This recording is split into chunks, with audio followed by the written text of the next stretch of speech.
Nous allons parler dans cette vidéo de comment réussir à lâcher prise. Le lâcher prise est une notion très à la mode. On entend très souvent lâche prise, c'est bon, n'y pense plus, arrête d'y penser, arrête de vouloir avoir le contrôle sur tout, lâche prise. C'est que quand tu auras lâché prise que tu verras, tout va arriver. C'est quelque chose qu'on entend très souvent et c'est devenu vraiment, c'est rentré dans le langage courant. De dire à sa copine, par exemple, qui n'arrête pas de penser à son ex ou de parler de son ex, mais c'est bon, lâche prise, il n'en vaut pas la peine. Laisse-le, lâche prise, arrête d'y penser. C'est quelque chose qui est souvent dit, qui est très facile à dire, très facile à conseiller, mais qui est très difficile à faire. On nous présente pourtant le lâcher-prise comme étant la solution pour être heureux, la solution pour réussir, la solution pour trouver des solutions, la solution pour recevoir de l'argent, recevoir du succès, recevoir du bonheur. Il suffit de lâcher prise pour justement se sentir bien et du coup être capable de recevoir tout ce qu'on mérite de recevoir.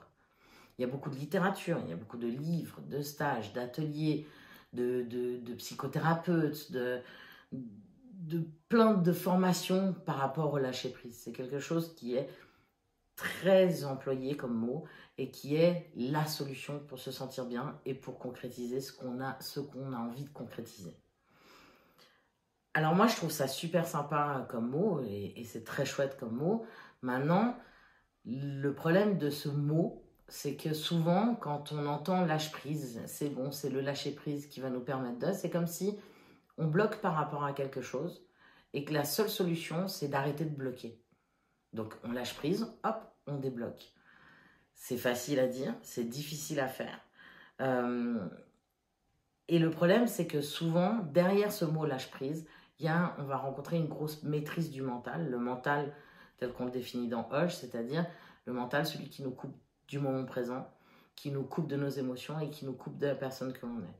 Et souvent, derrière cette notion de lâcher prise, il y a une maîtrise du mental, un contrôle que prend le mental, et on arrive à s'auto-piéger avec ce mot lâche prise, je lâche prise. Il y a plusieurs manières de lâcher prise, il y a plusieurs types de lâcher prise. Je vais vous donner quelques exemples. Il y a le je dois, il faut lâcher prise. Allez, j'arrête d'y penser, j'y pense plus, je lâche prise, je ne pense plus à ça, je ne pense plus à mon problème, je laisse tomber complètement tout ce brouhaha de questionnement que j'ai, j'arrête de penser à mon problème pour qu'il se résolve. Je dois, il faut lâcher prise, sous-entendu, allez, je dois absolument lâcher prise parce que sinon, mon problème ne va pas se résoudre. Je dois lâcher prise parce que sinon, je ne réussirai jamais à atteindre mes objectifs. Je dois lâcher prise parce que sinon, ça ne va jamais fonctionner. Quand je suis en train de me mettre la pression par rapport à je dois lâcher prise, je dois absolument arrêter de penser à quelque chose parce que sinon, ça va mal se passer. À votre avis, est-ce qu'on est tendu ou détendu ? Est-ce que physiquement, je ressens une tension dans mon corps ou je ressens une détente dans mon corps ? Souvent, quand je me mets dans le « je dois »,« il faut », sous-entendu, sinon il va y avoir quelque chose de négatif qui va arriver, je suis plutôt tendu. Et du coup, si on regarde bien notre définition du mental, dans l'approche Hodge, on dit celui qui nous coupe du moment présent. Et quand on est coupé du moment présent et qu'on est dans le futur ou dans le passé, qu'est-ce qu'on ressent ? Une tension. Quand on est coupé de nos émotions, qu'est-ce qu'on ressent ? Une tension. Et quand on est coupé de la personne que l'on est, qu'est-ce qu'on ressent ? Une tension. Donc si quand on se dit « je dois », il faut absolument lâcher prise, on se reporte à notre corps, on va se rendre compte qu'en fait on est tendu. Et si on est tendu, ça veut dire qu'on est encore dans notre mental, encore avec notre mental qui nous dit « je dois », « il faut absolument » au lieu de « j'ai envie ». Une autre sorte de lâcher prise, c'est le lâcher prise vraiment complètement généré par le mental, en totale maîtrise. Je me répète, je lâche prise, j'y pense plus, je suis complètement détachée de ce problème-là, je suis complètement détachée de mon ex, je suis complètement détachée de mes parents. Et on se le répète un peu comme des mantras, comme des mantras qu'on se répète toute la journée en disant « je lâche prise, j'ai lâché prise, c'est bon, c'est fait, j'ai déjà lâché prise, je lâche prise, j'y pense plus, j'y pense plus ». Si je vous dis « ne pensez pas à un petit chat blanc », ne pensez pas à un petit chat blanc, ne pensez pas à un petit chat blanc. On arrête de penser à un petit chat blanc. À quoi vous pensez ? À un petit chat blanc. Donc c'est vraiment le fait de se répéter, je lâche prise, je ne pense plus à mon problème. En fait, je vais y penser 10 fois plus. Donc c'est vicieux parce que du coup, on va devoir de nouveau recommencer toute la journée à se dire j'y pense plus, j'y pense plus. Puis en fait, à force de vouloir absolument ne plus y penser, ben en fait, on va créer l'effet inverse et on va y penser 3 fois plus. Puis alors après, généralement, ça va créer des tensions en disant mais en fait, ça marche pas, le lâcher prise, c'est n'importe quoi, j'y arrive pas, je suis pas capable. Et donc, si on est tendu, ça veut dire qu'on est dans notre mental ou pas dans notre mental? Dans notre mental. Donc, de nouveau, c'est notre corps qui vient me dire ouh, là, t'es reparti dans quelque chose où tu es dans ton mental, tu es coupé du moment présent, coupé de tes émotions, coupé de toi, de qui tu es. Donc, j'arrête d'y penser, généralement, ça ne fonctionne pas. Et pourtant, c'est quelque chose qu'on se dit souvent à nous-mêmes, qu'on entend souvent de la part des autres. Et c'est quelque chose aussi qu'on recommande souvent aux gens. Mais c'est bon, arrête d'y penser, c'est passé. Il faut arrêter de ruminer. C'est bon, lâche prise, laisse aller, tu verras.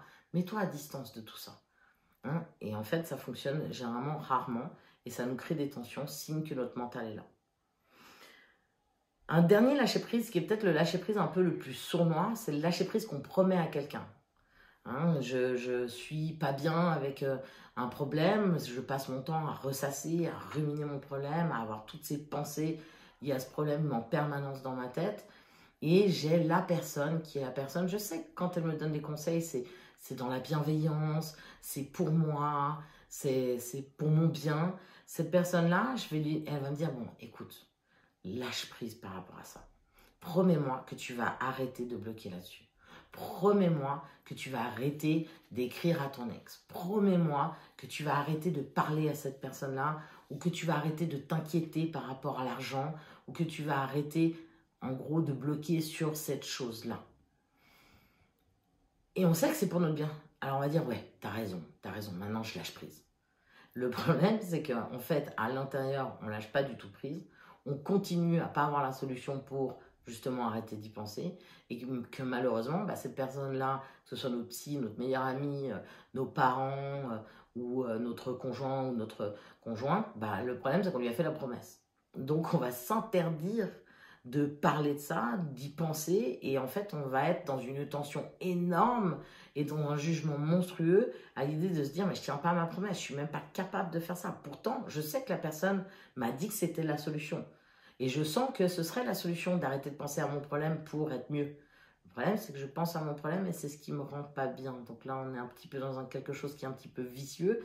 Et surtout, on est dans une énorme tension. Et si on est dans cette tension-là, c'est que de nouveau, notre mental est présent et que notre corps vient nous indiquer qu'on est en train de faire faux par rapport à nous.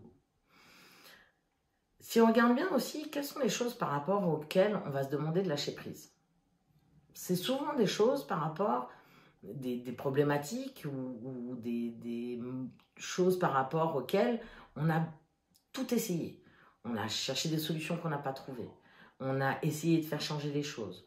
On a essayé de demander aux autres de changer la situation, de nous aider à changer la situation.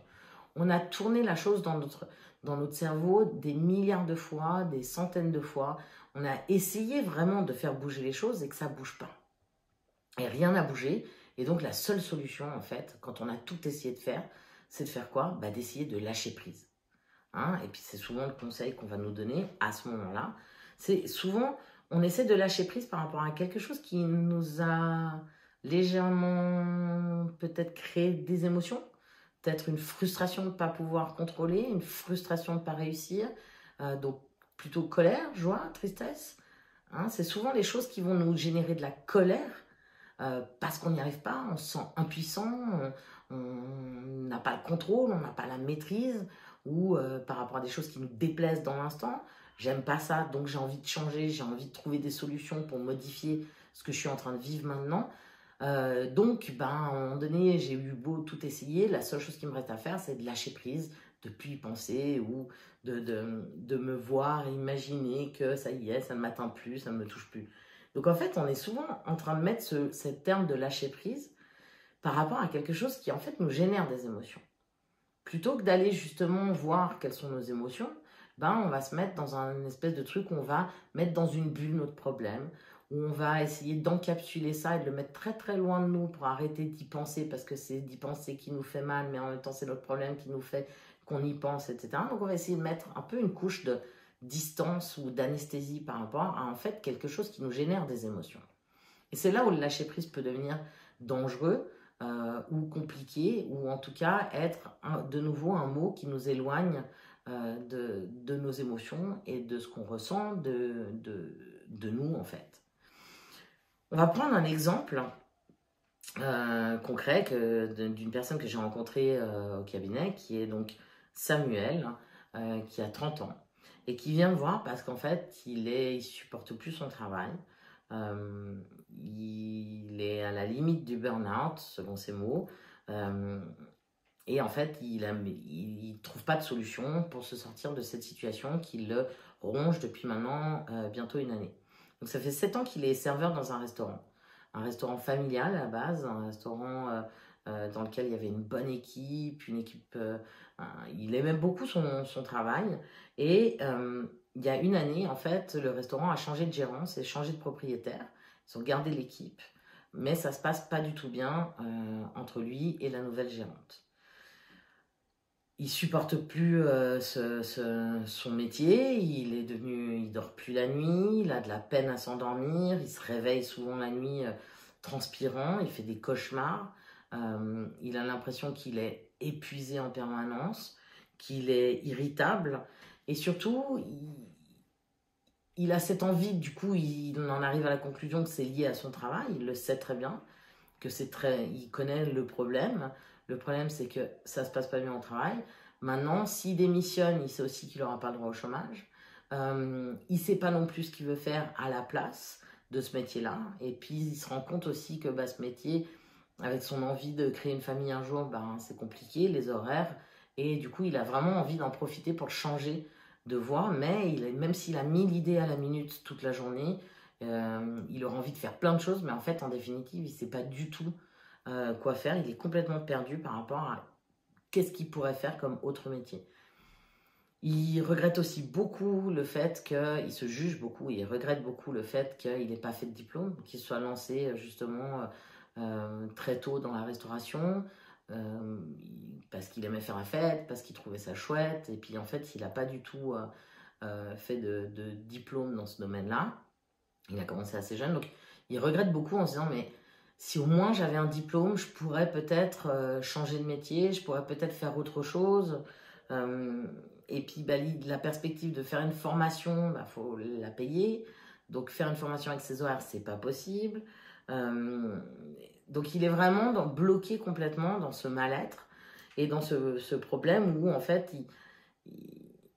il se sent impuissant et il n'arrive pas à trouver la solution pour sortir de tout ça. Donc il en discute beaucoup avec sa copine, il en discute beaucoup avec ses amis qui lui disent mais écoute, faut pas que tu prennes de décision hâtive, le mieux c'est que pour que tu y vois plus clair, lâche prise. Donc il revient beaucoup avec ce mot en disant oui, je sais que je devrais lâcher prise, je sais que ça me ferait du bien, que c'est comme ça que je pourrais trouver des solutions, mais je suis incapable, je sais pas comment on fait, et puis on a beau me donner plein de manières de faire, en fait je n'y arrive pas. Je lui demande un peu comment ça se passe au niveau du travail, pourquoi cette envie aussi pressante de quitter son travail, mais qui me parle un peu de sa gérante. Il m'explique qu'en fait, elle est très autoritaire, qu'elle est beaucoup derrière lui, qu'ils se sont un peu harcelés, surveillés, épiés, qu'il n'y a pas de confiance, qu'il doit régulièrement lui prouver qu'il a fait les comptes justes, qu'il a bien fait son travail. Et c'est quelque chose qui le fatigue et qui l'épuise et qu'il n'arrive pas plus forcément à gérer. D'ailleurs, son corps lui dit, il a non seulement des problèmes de sommeil, mais il a aussi une tendinite au coude qui traîne depuis 3 mois maintenant, 2-3 mois maintenant.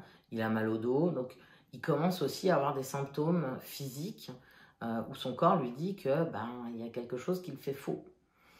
Alors, pour lui, clairement, et comme la plupart du temps, de manière générale, il va dire, ok, le problème c'est la gérante me harcèle, donc qu'est-ce qu'il faut que je fasse pour résoudre mon problème? Il faut que je quitte mon travail. Il faut que je fuis ce qui me déclenche en fait mon mal-être. Et ce qui me déclenche mon mal-être est forcément à l'extérieur de moi. Donc c'est l'attitude de la gérante, elle ne va pas changer. C'est le restaurant, c'est le domaine dans lequel je travaille. Enfin, tout est à l'extérieur de lui, mais ça, on nous apprend à faire ça, hein, aller chercher les causes et se déresponsabiliser et trouver à l'extérieur de nous qu'est-ce qui nous pose un problème. Et du coup, le fait d'être coincé dans cette situation-là et d'être H24, enfin en tout cas régulièrement, quotidiennement en contact avec son problème, alors qu'il sait que ça c'est son problème et que c'est ce qui lui fait du mal, bah, ça devient une tension énorme chez lui. Et c'est ce qui fait que cette tension qui est là quotidiennement, bah, en fait, à un moment donné, son corps va lui envoyer des symptômes pour lui dire il y a un truc qui ne va pas, tu es tendu en permanence. Donc la première chose qu'on va faire ensemble, ça va être déjà de dire ok, peu importe les maux physiques que vous avez, on va appeler ça des tensions. Puis déjà, de se rendre compte, bah voilà, une tension, c'est vraiment l'opposition, la présence du mental qui dit passé, futur, bloque tout en toi, garde toutes tes émotions, et puis pense aux autres, pense aux normes, pense au je dois, il faut. C'est le mental qui s'oppose avec le corps qui dit ben, moment présent, reconnais, ressens, exprime tes émotions et reviens à toi, à la personne que tu es. Et cette opposition-là entre le mental qui vient et le corps, qui est notre meilleur ami, ben, ça va créer des tensions. Du moment où on comprend ça, la première chose qu'on va apprendre à faire avec Sébastien, c'est qu'il revienne régulièrement dans le moment présent. C'est-à-dire que ça va déjà, quand il commence à mettre en pratique ça, il revient dans ce moment présent, il élimine toutes les tensions liées aux peurs. La peur de démissionner, la peur de ne pas trouver de solution, la peur que ça dure 10 ans, la peur de craquer, la peur que son corps le lâche, la peur de se retrouver sans argent. Donc déjà, du moment où il part dans la peur, hop, stop, on revient là, ici, maintenant. Dans le moment présent, il n'y a jamais, jamais, jamais de peur. D'éteindre son mental et de revenir dans le moment présent, ça va aussi enlever chez Sébastien toutes les tensions liées aux culpabilités, aux regrets. Si seulement j'avais fait un diplôme, si seulement j'avais étudié, si seulement j'avais fait différemment, bah, du coup ce serait plus facile. Et puis si seulement c'était pas cette nouvelle gérante, et si seulement... Et donc déjà juste de revenir là ici maintenant, va commencer à créer une détente, pas complète, mais une détente, une partie des tensions de Sébastien vont disparaître et surtout une partie des symptômes de Sébastien vont disparaître. Le problème, c'est que de revenir là, ici, maintenant, dans le moment présent et d'arrêter de penser à notre situation, d'arrêter de penser à ce qu'on ressent, d'arrêter de penser à en fait, ce qu'on est en train de vivre là, ici, maintenant, c'est un petit peu contradictoire. C'est souvent très compliqué et à moins de partir dans un espèce de monde imaginaire où on s'imagine que le moment présent est génial, revenir dans le moment présent, en fait, ça va nous mettre encore plus en contact avec ce qui nous génère des émotions. Et c'est là où, en fait, Sébastien, il se rend compte que oui, ok, en revenant dans le présent, il a un peu plus confiance en lui, mais il n'est pas pour autant détendu. Il est encore en tension, il est encore tendu, et il sent encore ces tensions-là dans son corps. Et il va falloir que on passe à l'étape d'après. Et l'étape d'après, c'est de dire, ok, qu'est-ce que vous ressentez? Qu'est-ce que vous ressentez dans le moment présent, là, ici et maintenant? Colère, joie, tristesse. Qu'est-ce que vous ressentez quand votre gérante vous donne des ordres? Qu'est-ce que vous ressentez quand on vous surveille? Quand on vous dit que c'est faux? Quand on vous fait une remarque? Et à force de se poser cette question-là, d'aller vous chercher dans son corps, en fait, la réponse, de revenir là, ici, maintenant, et de se dire, ok, qu'est-ce que je ressens d'être aujourd'hui dans cet établissement, avec cette gérante, quand elle me dit ça, quand elle me fait ça, mais en fait, Sébastien se rend compte qu'il a une énorme colère par rapport à ce qu'il est en train de vivre. Une énorme colère parce qu'il y a une accumulation de plein de petites colères, plein de frustrations, et que en fait tout ça, il le ressent, mais comme il fait rien de son émotion, il a appris à ne rien faire de ce qu'il ressentait, et donc à être dans le mental, en fait, au lieu de s'occuper de sa colère, il va repartir très vite dans son mental. Donc c'est ce qui fait qu'en fait, là il va sentir toutes les tensions liées au mental qui vient bloquer les émotions. Et c'est aussi ce qui fait que lâcher prise est compliqué parce qu'il faudrait qu'on reste dans cet instant présent en confiance par rapport à ce qu'on vit et à se dire ok, c'est bon, je lâche prise, je pense plus à ce que je suis en train de vivre là, ici, maintenant. Alors qu'en fait, là, ici, maintenant, en revenant dans ce moment présent, on se retrouve face à nos émotions. Si on fait rien de ce qu'on ressent, d'être frustré de ne pas avoir la solution, d'être frustré d'être dans cette problématique, d'être frustré de ne pas maîtriser, de ne pas contrôler, ben on va rester avec notre mental. Donc on va rester avec notre mental qui nous crée une tension physique dans notre corps. Et on va surtout continuer à accumuler dans notre mental des émotions qui sont là au quotidien. C'est là où le lâcher-prise, la notion de lâcher-prise va pouvoir être dangereuse, c'est parce qu'elle nous détourne en fait de ces émotions-là. On évoque rarement le fait d'exprimer ce qu'on ressent par rapport à une situation actuelle, par rapport à quelque chose qui bloque, avant de justement pouvoir éventuellement envisager le lâcher-prise. Donc Sébastien commence à se rendre compte en fait qu'il est en colère et il commence petit à petit, à force d'éteindre le mental et avec l'accompagnement qu'on a ensemble, à libérer sa colère quand il rentre le soir en sortant du travail, à exprimer sa colère, à pouvoir la vivre lui, pour se faire du bien, ce qui lui permet de pouvoir supporter beaucoup mieux son moment présent. Je suis serveur dans ce restaurant-là avec cette gérante. Ça ne veut pas dire qu'il adore et qu'il retrouve l'amour de son métier et qu'il retrouve l'amour de sa situation, mais juste, il a vidé complètement de son contenu émotionnel la situation. Donc, ça lui permet de pouvoir dire, ok, c'est comme ça. Aujourd'hui, j'ai pas de formation. Aujourd'hui, je travaille dans ce restaurant-là, mais ça crée plus une tension. Ça crée plus, il n'y a plus toutes ces émotions qui sont liées à ce sujet-là, qui font qu'il va très vite repartir dans le mental et se couper de lui et partir dans les peurs, manque de confiance en lui. Il arrive à rester en fait dans ce moment présent et à dire, ok, aujourd'hui, c'est comme ça. D'éteindre le mental, d'exprimer ses émotions, de vider en fait la situation de son contenu émotionnel, de faire en sorte qu'on ne soit plus en train de fuir ce qu'on ressent par rapport à cette situation-là, parce qu'en fait c'est ça qui fait mal. C'est le fait que cette situation génère des émotions et que ces émotions on n'en fait rien et qu'on les stocke à l'intérieur. La gérante elle est comme elle est. Lui par contre elle lui déclenche des émotions et ces émotions-là c'est à lui d'en faire quelque chose pour se soulager, pour réussir à justement dire ok, le moment présent est comme ça. À partir du moment où il n'est plus en train de fuir l'instant présent, parce que dans l'instant présent, il a vidé toutes ses émotions, il arrive à rester dans ce moment présent et pouvoir retrouver justement la personne qu'il est. Ça veut dire toutes ses qualités, à savoir sa créativité, ses envies, ses intuitions, son savoir inné, tout ce qui va lui permettre éventuellement de trouver une solution. À force de revenir à lui et d'être capable d'être en contact avec ses envies, à lui, il découvre qu'en fait, il a envie de faire une formation dans la communication, que c'est un domaine qui lui plaît, il en parle, il le véhicule, il l'exprime, enfin il le verbalise régulièrement autour de lui et il rencontre un jour quelqu'un qui, comme par hasard, a une boîte de communication et lui propose de venir travailler avec lui et de faire sa formation en même temps. Et du coup, un jour, comme par hasard, quand il a arrêté d'être dans cette « je dois, il faut absolument lâcher prise pour trouver la solution », mais quand il a été en contact avec lui-même, comme par hasard, la vie lui a présenté quelqu'un, d'ailleurs qu'il a rencontré dans le cadre de son métier en tant que serveur, et la vie lui a présenté quelqu'un qui lui a tendu une perche pour qu'il puisse justement réaliser son envie, sa véritable envie, et pas non plus pour qu'il puisse être en action pour lui en fait, plutôt qu'en réaction par rapport à quelque chose qu'il ne voulait plus. Quelque part, c'est ça le lâcher prise. Le lâcher prise, c'est d'accepter ce qui est là, ici et maintenant. C'est d'accepter le moment présent tel qu'il est, et pas tel qu'on aimerait qu'il soit, ou pas dans l'optique de le changer, de le modifier et de réagir contre un truc qu'on ne veut surtout plus vivre, mais c'est de réussir à exprimer suffisamment ce qu'on ressent par rapport au moment présent et à la situation actuelle pour pouvoir être capable d'être dans le moment présent. Quelque part, on lâche prise parce que c'est plus quelque chose, c'est plus une urgence à fuir.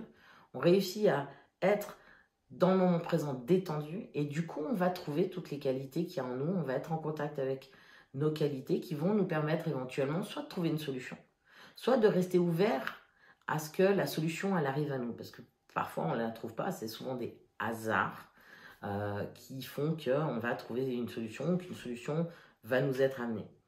Donc, c'est vraiment important de se rendre compte que lâcher prise, oui, mais le véritable lâcher prise, il arrive qu'une fois on s'est respecté et qu'on a vidé de son contenu émotionnel notre moment présent. À partir de là, on est naturellement, j'ai envie de dire, sans avoir besoin de faire d'exercices trop compliqués ou trop particuliers, on est dans un lâcher-prise. Ça ne nous touche plus, ça ne nous fait plus mal, on n'est plus en train de vouloir fuir la chose. Donc on est dans j'accepte. C'est comme ça, le moment présent est comme ça, la personne est comme ça, ma situation est comme ça, mais ça me fait plus mal. J'ai plus la boule au ventre, j'ai plus. C'est comme si j'avais, oui, j'ai une plaie par exemple. Cette plaie, elle est infectée, elle fait mal. Et ben, je vais nettoyer la plaie. Et puis la plaie, petit à petit, elle va cicatriser.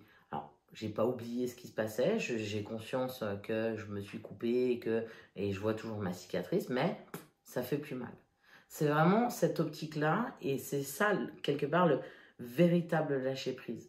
Ça va nous permettre de nous donner de l'attention, hein, quand on revient dans le moment présent en portant notre attention à notre corps physique, corps sensoriel, quand on s'autorise à reconnaître, à ressentir, à vivre nos émotions, ben on s'apporte de l'attention, on s'apporte du respect, on s'apporte de l'écoute, et ça va nous permettre du coup d'être en ouverture non seulement par rapport à nous, mais aussi par rapport aux autres ou par rapport à l'univers qui va nous amener des solutions. Et ça nous permet d'être en contact avec notre créativité, notre intuition, notre savoir inné, tout ce qui peut nous permettre justement de trouver aussi des solutions pour pouvoir changer la réalité et créer peut-être une réalité qui nous convienne mieux et qui soit plus en lien avec qui l'on est, plutôt qu'avec de nouveau notre mental qui nous pousse à essayer de maîtriser les choses et qui nous emmène dans un je dois, il faut, ou ce serait bien, il faudrait bien, illusoire, qui nous rattrape la plupart du temps et dans lequel on est tendu et on reste tendu. Donc méfions-nous de ces mots qui nous éloignent de nous, qui nous empêchent justement d'aller aux émotions, d'aller à ce qu'on ressent et qui sont un peu des jolis mots, des jolis principes qui sont très sympas sur des livres, qui sont très sympas en théorie, mais qui par contre vont nous créer pour conséquence d'accumuler des émotions, de garder des tensions en nous et d'obliger notre corps à nous dire là t'es pas en train de faire juste, donc là on va envoyer un petit peu des symptômes. Vraiment méfions-nous de ces bombes à retardement dans lesquelles on peut être comme on peut être quand on se perd à travers des jolies notions théoriques, mais qui en fait ne sont pas forcément réalisables dans la réalité.